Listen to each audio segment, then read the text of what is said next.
polymorphism. These are the building blocks of the object-oriented programming. What do you mean by abstraction? Abstraction is nothing but the data abstraction. Clear. Uh, Next one is your encapsulation is known as data encapsulation. Next one is inheritance and polymorphism. So first point is what is in between this. The first one comes is the abstraction. So what is an abstraction? Abstract means literally we can say you will focus on the data. Suppose a real-time example is suppose you want to take a printout from a system. So you will take go to the system, take the page, and you write Control P. You just make a print option, then it directly goes to the printer and gives you the printing output. But you are not concerned about how the data is transferred from system to the printer through coaxial cables and wires.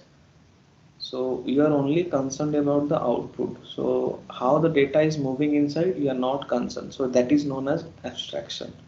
So you are completely focused on the output, not inside the mechanism how it is doing. So we can say abstraction is that without knowing the background details, you are focusing on the output is known as data abstraction. Example, example is when you call a method. Clear. Suppose in programming C, if you write hash include sti.h, then you're writing the main method void main. Whenever the compiler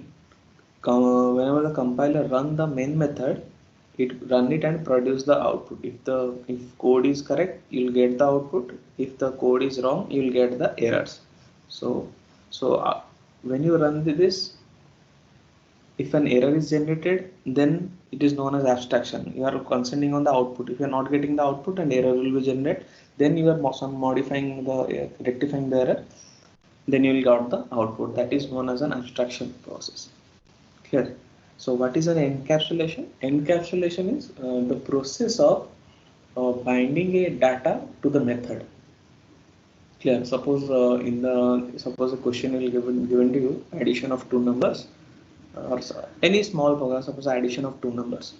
So what you do? Suppose the question you all of you know na call by value, call by reference method. Correct or not? Yes or no? Call by value, call by method in the programming C. Yes or no? I want responses. Yes or no? No, sir. You don't know call by value? Okay. Okay, we'll go lateral C. For the timing, if you see what is call by value, suppose in the main method, there is another method you want to add it. Sorry, add is another method. You write the method separately, and whenever you want to call access add any two number, just call the add method. So encapsulation is the process of binding the data with the function is known as data encapsulation. For the timing, you just take a note. What is a data encapsulation? The process of binding of data to the function is known as data encapsulation.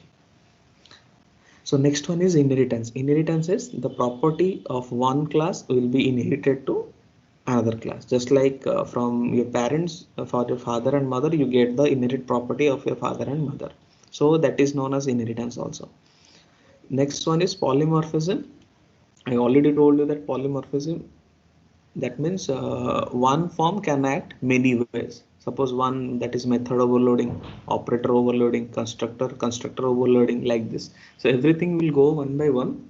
So for the timing, you just go through the keywords: what is inheritance, what is encapsulation, what is abstraction, and what is polymorphism.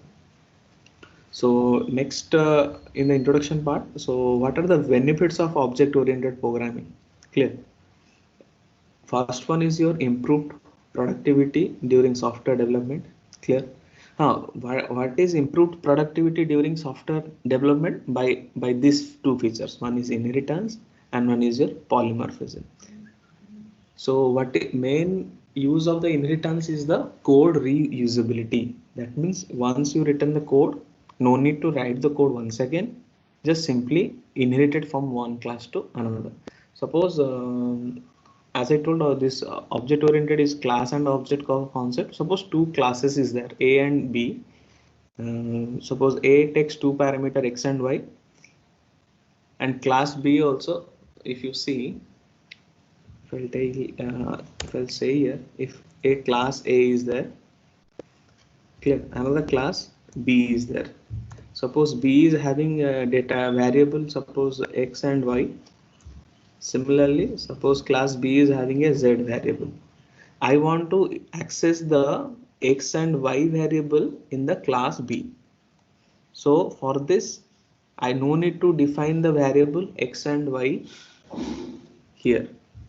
Clear. If I want to access the XY value, this XY variable in of class A in class B, for that inheritance is there. No need to define the XY value again in B class. So once you define, it will be inherited to the class B. How? Depending upon the access specifier. What are the access specifier you given? Public, private, protected. So depending upon the access specifier, we can access. If you make this value public, all over the, if another class is there, suppose another class C will be there. If you make this value public, suppose if you make this XY value as public, so class B and class C is going to be accessible. If I'll make it private, if I'll define it private X and Y of class A, so only class A is going to access. Class B, C is not going to access this X and Y value. Clear? So that is the access specifier role in the Java in object oriented concept. Suppose if you make protected, if you make protected this one, then protected XY means only class B is going to access. Whenever class B is access this X, Y value and Z, it is going to accessible, but whenever it is going to accessible, it is again convert to private by default. It is the concept of, sorry, it is the concept of your programming. Whenever a protected data is inherited one class to other, in the inherited classes, that variable will be converted as private mode. So no further transfer of that variable occurs. So we'll go lateral. For the timing, just know this public, private and protected concept. Next one is your improved software maintainability, faster development, the lower cost of development and higher quality of the software. So this is the advantage of your object-oriented programming. So next, what are the challenges you can find? Next one is a steep learning curve, larger problem size, slower program execution. Clear. So these are the few challenges you will going to face. Clear. So these few challenges, whatever the challenges you are getting, has been overcome in Java. Clear. So first thing, object-oriented, procedure-oriented programming is there. Clear. Then why will go to object-oriented programming? Object-oriented programming is first is come C++. If object-oriented program is there, then why will go to Java and .NET and all? Although these are object-oriented language, but what additional things are present in Java? First thing is Java is also is known as an object-oriented language. Clear. Second thing, Java provides a multi-way to do the task. That is, what are the properties, what are the features we are covered in object-oriented programming, it is also covered in Java. In addition to that, Java contains some packages and sub-packages, just like your header files in C. Clear. Similarly, in Java provides a package system. So every just like your, if you want to use any predefined method, you have to use library header files. Similarly, in Java, if you want to use some predefined methods, just like math function, sqrt, power function, then finding the square root. So everything has done in Java in a package format. Clear. So in Java, everything comes under package, sub packages and class. So that's why whenever you want to access any package, just import that package. No need to write hash include. Here the first line you'll write import java.util.star. So we'll go that one. So different packages are there. So in order to access any packages, you have to first define it. So in the upcoming next is these are the difference what you have studied. Okay, the next point is where Java is used. So what is the applications of Java? So just note down a point. What are the applications? So the applications is used to design and program small computing devices, but it is later on adopted as one of the platform independent programming language. Now according to Sun, 3 billion devices runs Java. So more now it is increased also. So what are the application? One is your JSP, very important, Java server pages. Clear. So what we are doing browsing. Suppose if you open a Google Chrome or you go to Gmail, if you think about your Gmail account, when you log into your Gmail homepage, a username and password will come. Correct or not? You have to type your username, then you have to type your correct password, then only your home page is coming. Clear.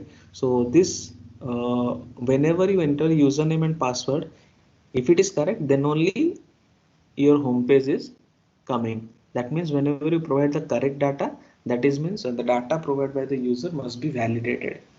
So JSP is Java server pages. So there are two types of scriptings are there: client side, server side. Anything, suppose if you want to search in Google anything, if you type it, then a list of option is coming. Correct or not?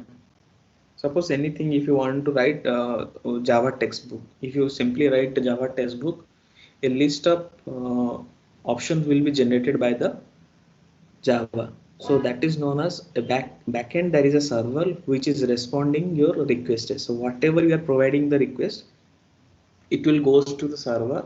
Depending upon the request, a server will be providing the response. So these are known as server pages over there. So JSP. Next one is your applet. So applets, very important. This Java having this applets, swings. Clear. J swings, then then different versions of different components are there to in order to make a web document or to design a web page. So this applets is another type of Java program that are implemented on internet browser or usually runs a part of a web development. For this implementation of JSP and applets, we usually say Java is not a programming language. Java is a scripting language. So what is a scripting language? So a script means a certain code of will be written. When you run the script, clear, a GUI based application will be output. The output will be a GUI page. What is GUI? Graphical user interface, which is not in C and C++. It is there, but to develop a GUI based application, it is very difficult. So in order to in Java to create a GUI based application, it is very easy by applet, by servlets, swings, JSwings. So different components are there. Depending upon this, you can create a web page. Web page means just you can create a login page. You can create a student login page. Any project also in Java, many projects can be done. All the project has been implemented using applet, servlet, swings concepts. So these are very much used for designing a web page. So next, very important is Jet2E. So next, this Jet2 is known as Java 2 Enterprise Edition. So these are the different editions are available for Java. One is standalone, another one is network version. These are used for the developers. So actually some industry is there, they is going to this enterprise edition form. It will be completely licensed. Clear. Next one is your Java Beans. Java Beans is a set of reusable software components that can be usually used to create new and advanced application. It is just same concept like your applets. Applets, servlets are there, just like Java Beans are there. Nowadays, these Java Beans are very much used to develop the web pages. Actually, these are completely industry oriented. If you go to an industry, they work on Java Beans, Jet2E to create the web page scripting concepts. Next, very important nowadays is going to the mobile, that is Android Studio. So mobile application you can use it Java. So Java is widely used in mobile Nowadays many types of game application or any if you say Android Studio application has been developed using this Java concept. So these are the applications of the Java.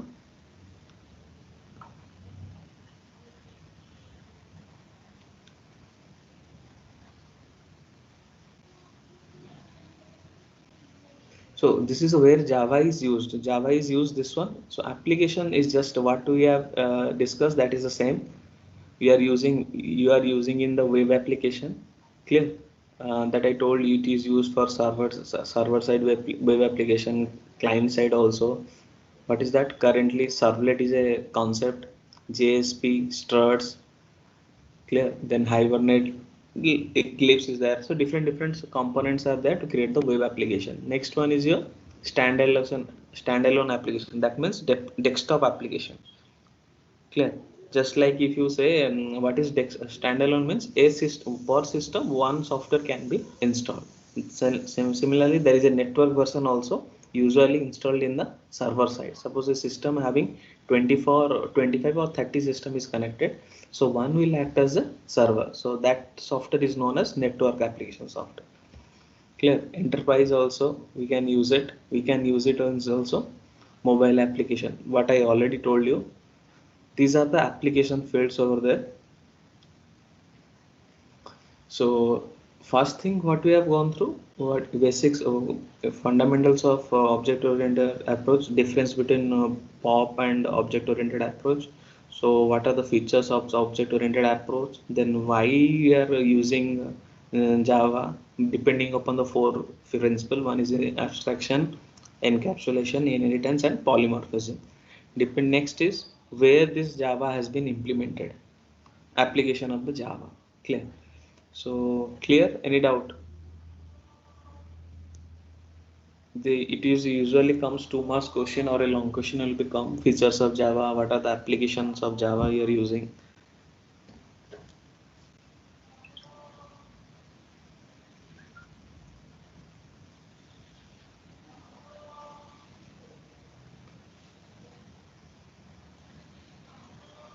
Okay. Any doubt?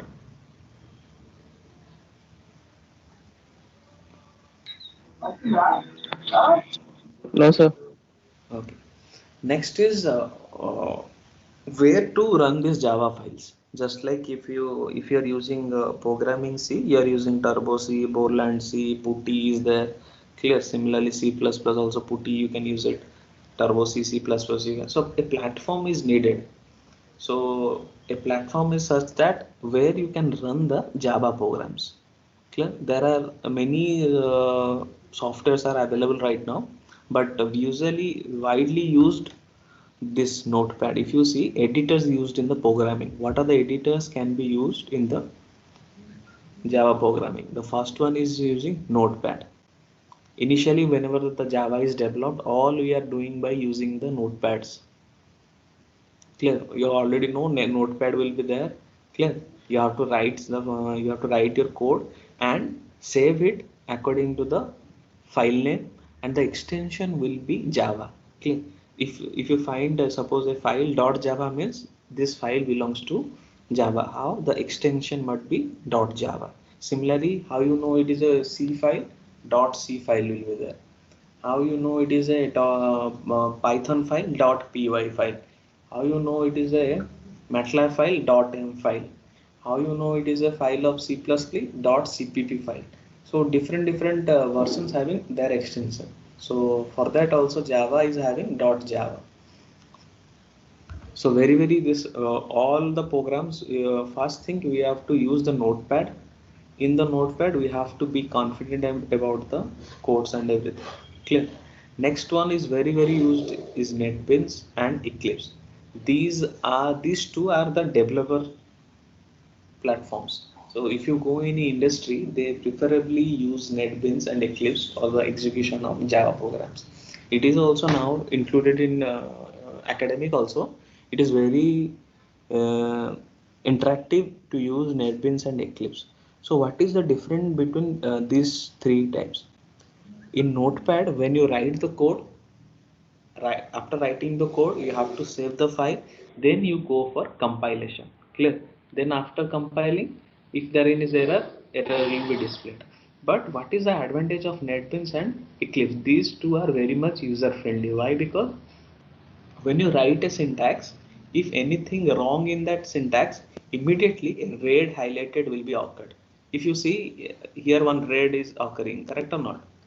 If you in the editor, in the NetBeans or Eclipse, if you write something, if it is not syntactically correct, then it will be highlighted into red operation. So at the simultaneously you can know that this line is having some error.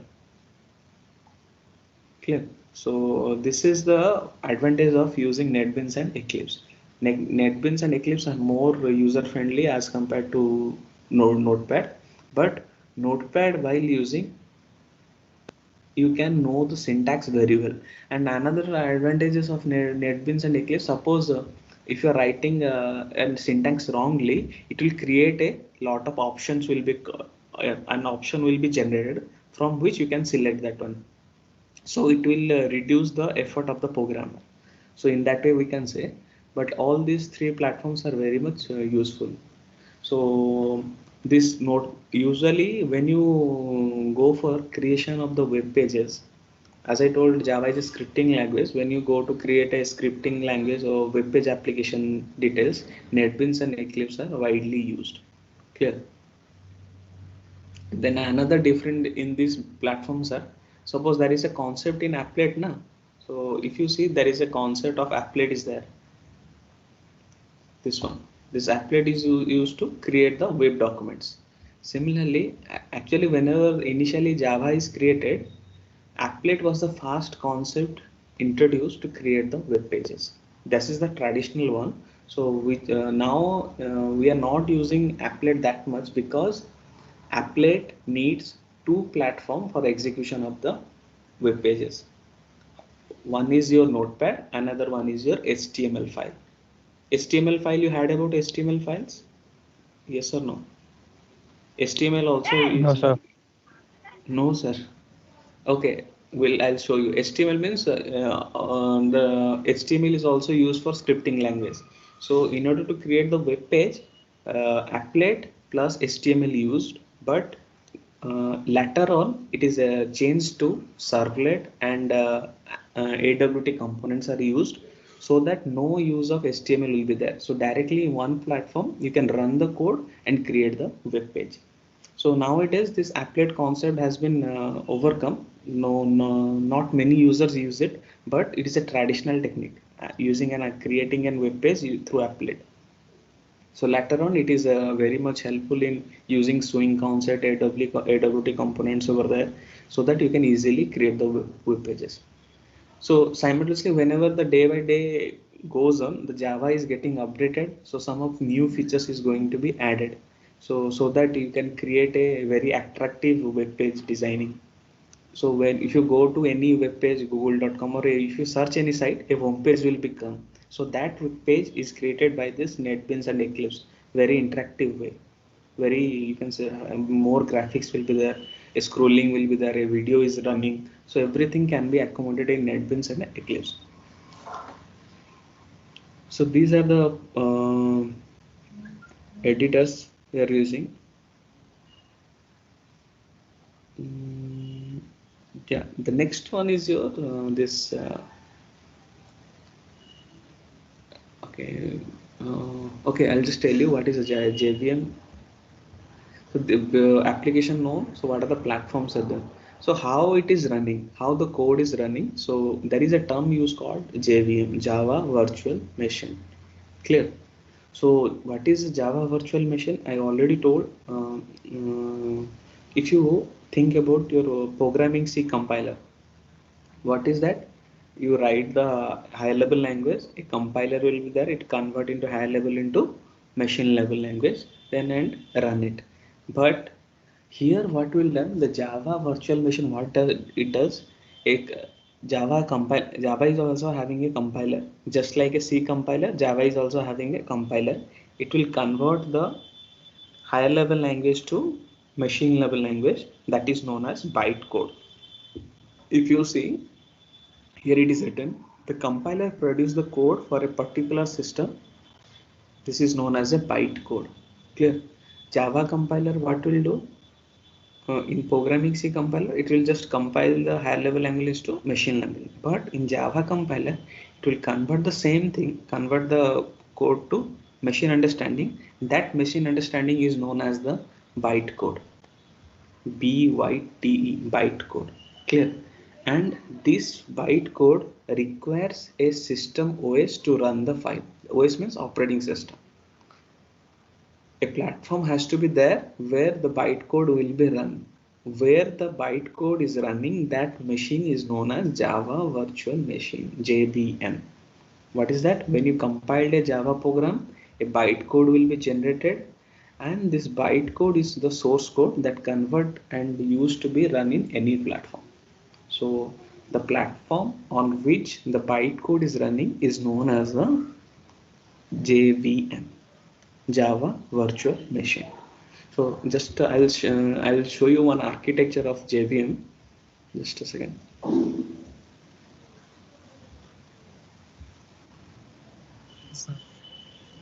Yes, sir. Yes, sir. Okay. So there are a lot of things. I am not going in detail. I'm just telling how the JVM works. Yes, it is visible to all. Yes, sir. Yes, sir. Okay. Yes, sir. If you see this diagram, one picture I have represent. This is the architecture of a. This architecture is known as Java architecture. So there are five steps are there. Step 1, step 2, step 3, step 4, step 5.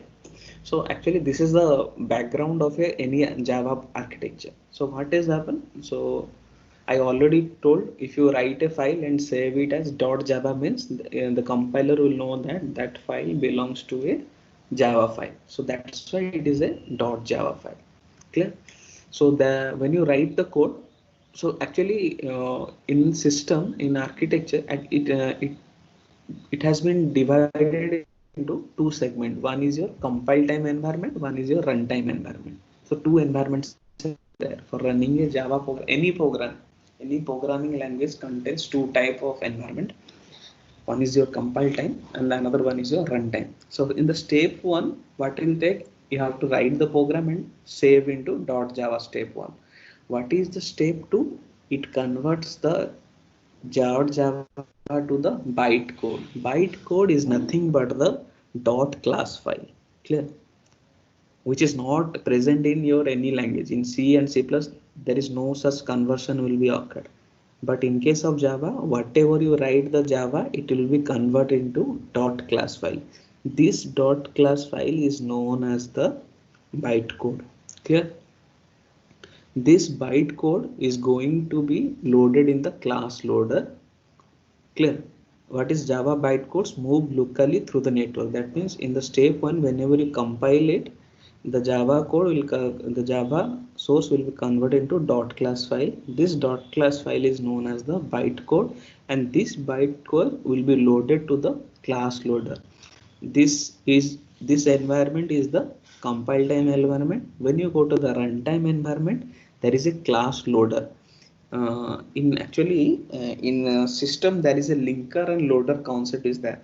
What is a loader means? Suppose if you are just think about your branch. Suppose register, register A and B registers are there. Yes or no? Sir. Yes. Sir. So just like in memory, if you want to in system, if you want to store the data, there are some registers are used. Clear? So register A, register B. Suppose in machine, if you go for any assembly language, what is the in assembly language for addition of two number, what you will do? Load A and B. That means you are loading the A register, B register. Then add A, B, C. That means A, B, C will be added together, and the resultant is going to be stored in the C register.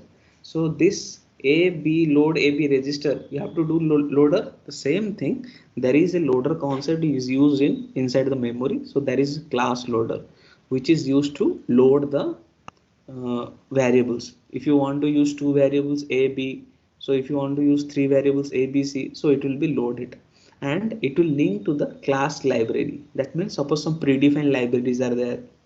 What are the predefined example?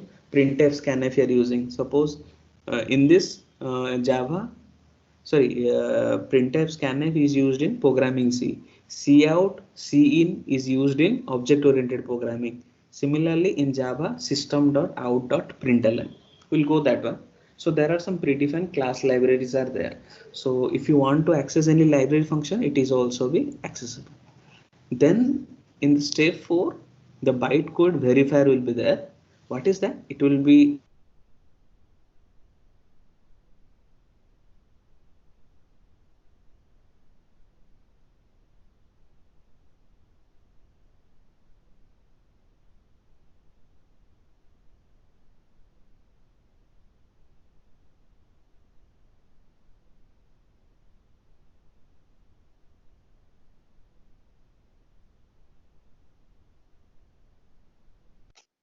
Sir, not audible.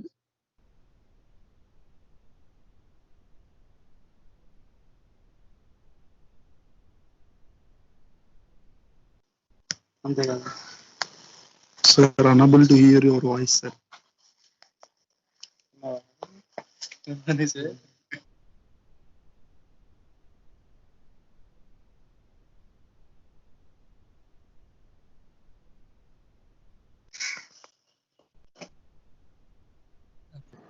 yeah, fine. Okay, my Wi-Fi is disconnected. Okay, I connected through my mobile. Okay, so these are the basic steps. So what are the steps? Uh, if you want to Sir, write down. step Tell me. 4, step 5, sir. Not audible, sir. Okay, this step 4 and step 5. Clear. This step 5 includes the Java virtual machine. So what is a Java virtual machine? So in this Java version, it will have a Java interpreter as well as a compiler. So here both will work. A interpreter will be there as well as a compiler. So these are the basic compilers, inbuilt compiler, and runtime system means it will just need the help of your OS to run it and hardware to display the output. It may be a monitor, it may be a printer, to anything the output has to be displayed. So the summary of the overall step, first step is create a Java source code with .java extension. Just write down this one. Clear. Otherwise, I will share. If you write down, otherwise I will share it. No problem. So first thing is create a Java source code with .java extension. Clear. Next one is you compile the source code using Java compiler, which will create a bytecode with a .class extension. So what is a bytecode? .java with the help of compiler, it will be converted into a .class file. This .class file is nothing but the bytecode. Clear. Third step is class loader reads the user defined and library classes into the memory to execution. That means if you are using any variables a, b and c, and if you are using any predefined function just like your system.out.println, clear. So it has to use the class loader. So step 1, step 2, step 3. So these 3 steps are there.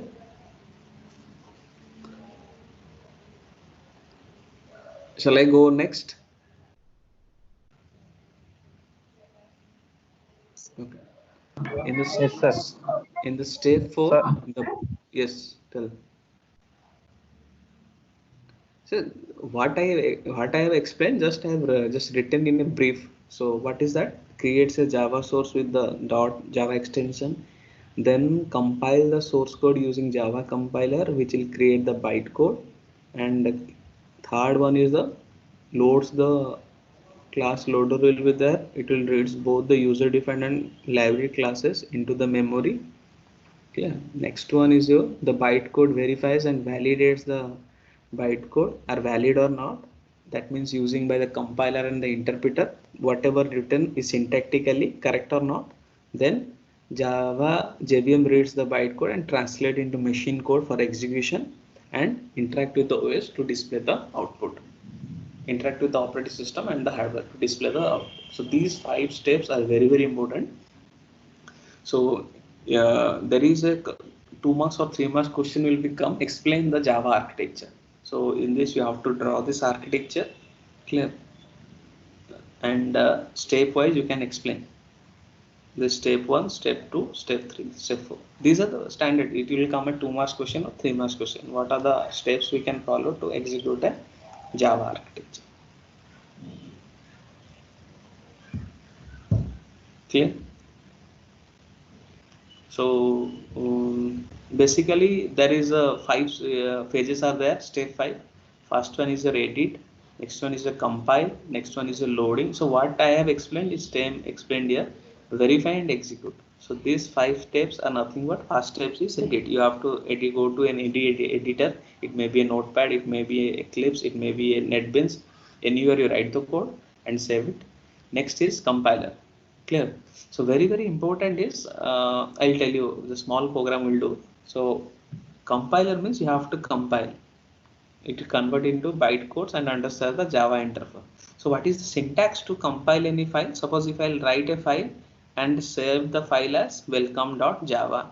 Clear? How to run it, how to compile it? The syntax is java c welcome.java. Clear? After this, when you compile this, a welcome.class file is going to be generated. Clear? Next one is a use of class loader, read the bytecode from the .class file into the memory. That means if you whatever the class file is executed, it loaded in the memory for the execution.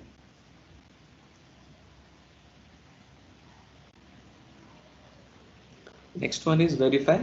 It will through the compiler it will check the whatever the code you have written is valid or not. That means it is syntactically correct or not. If it is not, and then error will be highlighted. Clear? So then execute means this Java version will use a combination of interpreter to translate the bytecode into machine language. Then through the OS it will process the data. OS means the ALU unit. Every system has an arithmetic logical unit, will process the unit and produce the output to the screen. So just see this, just tell you small program. So basic. Yes, sir. Okay. Yes, So this sir. is you already know the past program you have done in every programming is the print hello world, correct or not? So first program you have done in programming, see, print your name, print your address, print hello world, hello GMRIT, welcome to GMRIT. So simple, I have take a small program just to execute. Clear? So just see the structure. So first line is import java.util.star. So this is the header file. This is the header. You are in programming C, you are writing hash include stdio.h. Correct or not? So here import is nothing, is a keyword. Import means to insert, just like your hash include. Here it is import. So java.util means Java is a package. Util is a utility package. So whatever, just like you're writing hash include stdio.h, in between stdio.h there is printf, scanf methods are there. Similarly, here these, as I told, Java is a complete package format. So everything comes is a package. That means if you want to access the here system.out.println, this is a method just like your printf statement. It is mentioned in the util package. It is, if you want to access this printf function, you have to access the packages. So for the timing, you just know we'll go later on what are the step by step when you go number of programs we'll discuss.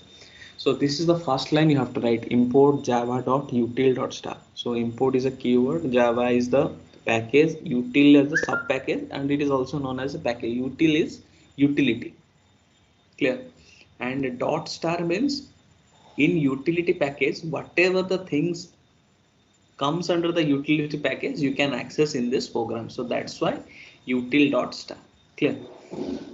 So as I told, Java is a collection of class. So public, so class is a keyword, class class. Clear? Class followed by any variable, this is known as the class name. Clear? You can write here, here ABC also. So this class belongs to ABC. Clear? So what I have taken what is the hello world? I have taken the class name. Here. So class is a keyword followed by any name will act as the class name. So what is the class name here? It is the class name is hello. Simple, I want to write print hello. So what is this? If you will write here, so this is a syntax structure of writing. So every program contains a main method. Here also you have to write a main method, but here you have to write the public static void main. Clear? I will go why you are writing static and everything. Clear? Then string args. String S is capital, TRING string is a keyword because args it is an array. Why? Because Java always takes a array of characters. Clear? So this is the syntax: import java.util.star. This is the first line. Then you write a class hello world. Clear? Then public static void main. This main method must be an public. So public means access specifier you are providing. Already you have discussed that access specifier has been introduced in Java. So you can write public, private and more. Suppose if I'll write here class, so it is always advisable to make public everywhere. That means if you want to access this class to any other class, you can make it a public. If I will make a private, so I cannot inherit the class property to the other class. So that's why if you want to write public, it is okay. If you don't want to write public, it is also okay. Clear? Then simple program system.out.println. Clear? System sys system.out.println. Clear? So as I told, everything is in a package format. This println is present in a system.out class. There is a predefined class called system.out, where this method is mentioned. This is a library method. If you want to access it, what is the mean of writing this one? System.out.println. System.out is the predefined class where this println is mentioned, and all this mentioned in this utility package, util package. So everywhere we write import java.util.star class hello world. If you want to write the public, private, protected, it is okay. For the timing, it is better to write everywhere public also. So public class hello world. Then void main. You already know void main, there is a main method must be there, then followed by the public static keyword. Static is a keyword you already know, we have used in programming C. If you make a method static, what will happen? We will go later on stage. I'll tell you why you are going static and all. So similarly, you make the void main as public. This is known as the access specifier. Clear? After writing this, so main method opened here, main method closed here, class opening bracket will be there and class closed will be there. So I want to save it. Just go to save as. Clear? And see it is the hello world. Clear? .java. Clear?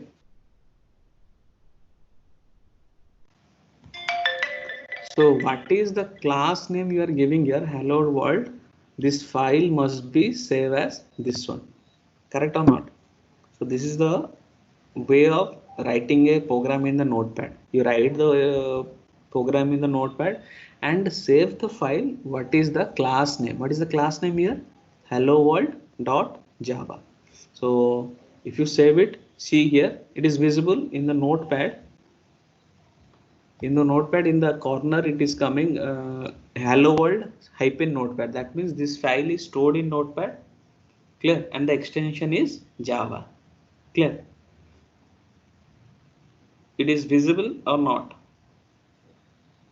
Hello? Yes, sir. Sir, visible, sir. Okay. So whatever the class name, you have to store it. So I have written this file and save it. Then I have to go to the command prompt for execution. Clear? So this is a difference between Notepad and other language, just like NetBeans and Eclipse. No need help of any command prompt to run it and compile. In the same way, you can do it. But in case of Notepad, You have to write it and save it and go to the notepad and see the execution. So after this, when you just see this, when you go to save as option, it is asking a location where you want to store it. It is visible. Yes, sir. Okay, fine. So it will come where you want to store it. Create a folder anywhere and store that file. Correct? You can store in any drive and save it. So for the timing, I have saved here. So I have just saved here. So then I will move to count is visible to all.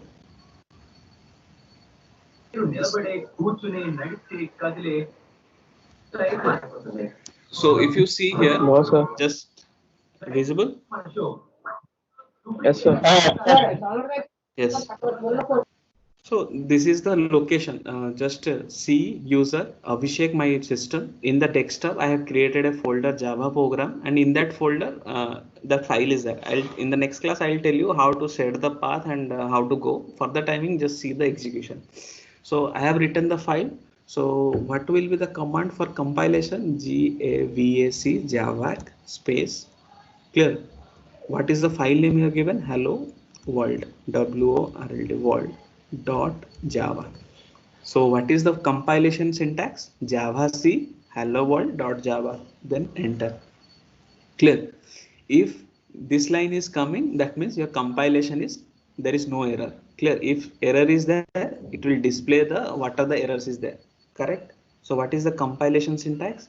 javac file name dot java. Clear. So you just note down this. Whenever you write this file, when you go to command prompt, you have to execute like this. So then next one is how to run this file. The syntax is java is a keyword, clear, space. What is the file name? HELLOWORLD.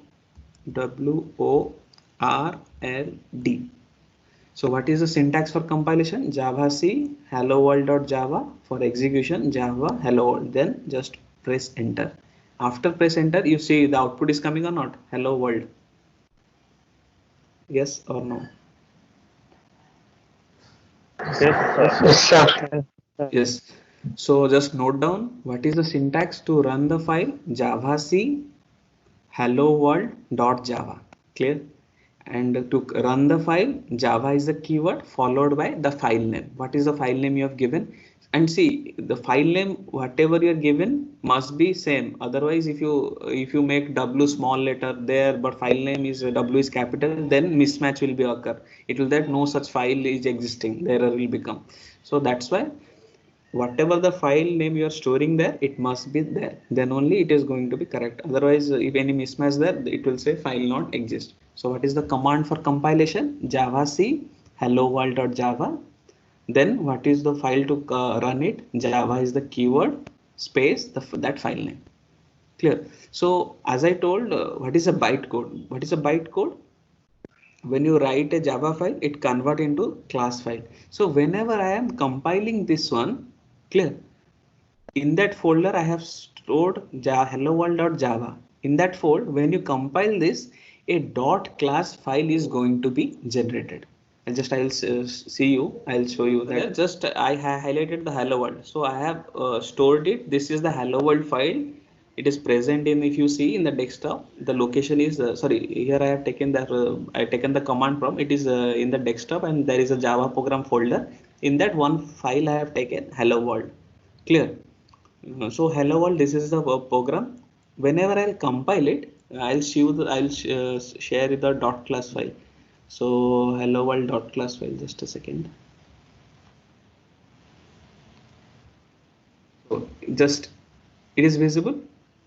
Dot class is written hello world dot class. It is highlighted.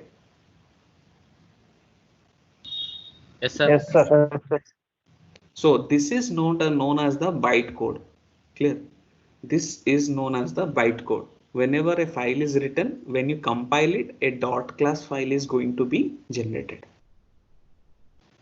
So whatever the files are there, when if you see many files are there, whenever I compile it, so similarly dot class files are respective are there. Similarly, I have written only a hello world class. For that reason, whenever I go to compilation, this dot class file is going to be generated. So this is nothing but the bytecode.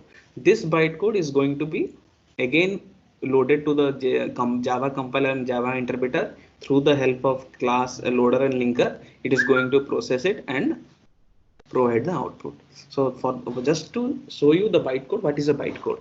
I'm just giving an example here. Small example. Hello world. Write the code in Java. Then when you compile it, a dot class file is going to be generated. So this is known as the bytecode file. Everybody clear? Or any doubt?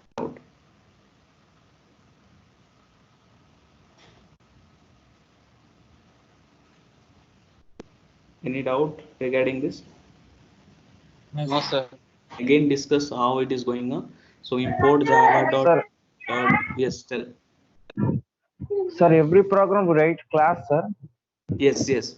Without class, object-oriented program will not be possible. Why? Because the properties of the object-oriented says every program must contain class and object. Clear? So Okay. if someone says a class is there, but there is no object is there, correct? We'll go on next class we'll do how it is said, but for the timing you just it is a small program to display the hello world. You can write anything. Just like printf statement, this is println. You can write anything, whatever you want to write it, it is going to be print over there in the output script. So just like so this is very important. System.out.println. System.out is a predefined class where println method is mentioned. Clear? So similarly, this println everything system.out println class is explained in this util package. This util package comes under this Java package. So I have to import means import is a keyword java.util.star. Remember one thing, here it is a case sensitive. Clear? Here if you write capital U, it will give an error. So it will be small u. See if and remember one thing, when you write the class name, the first letter must be capital. H should be capital. Otherwise it will give an error. These are certain limitation. We will go on. If you write a class, C is a small letter, and any class name, the first letter must be capital. Clear? Here S should be small letter, V should be small, void main is a small, but here S, when you define string args, S should be capital. If you make it small, then in compilation it will give an error. Clear? Similarly, here system dot means S is the capital. If you make small letter, then again it is given error that the compiler will not recognize this. It will recognize this syntax is not matched. So every time you have to check it. So for that, this program is clear. So we'll discuss